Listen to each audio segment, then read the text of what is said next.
উল্লাপাড়া উপজেলা আমাদের সবার প্রিয় উপজেলা। সেই উপজেলার প্রশিক্ষণ প্রাপ্ত ইমাম যারা আজকে তাদেরকেই ডাকা হয়েছে। আলে উল্লাপাড়া আর বহু আছে না, এর কপাল 10টা লেখ। এই জন্য আমি আপনাদের কাছে অনুরোধ করবো হলো ইমামদেরকে সমাজের নেতৃত্বের প্রস্তুতি নিতে হবে। ইমামদেরকে সমাজের নেতৃত্বের জন্য যে যোগ্যতা প্রয়োজন সেই যোগ্যতা অর্জন করতে হবে।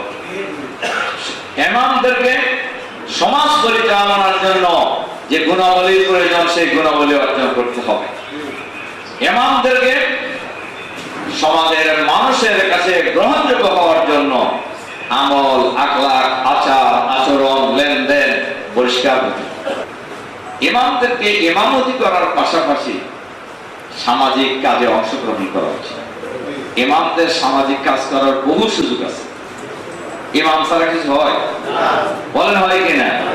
মানুষ জন্মগ্রহণ করলে ইমাম লাগে, মানুষ মরার সময় ইমাম লাগে, দাফনের সময় ইমাম লাগে, জানাজার সময় ইমাম লাগে, দোয়ার সময় ইমাম লাগে, লাগে কিনা?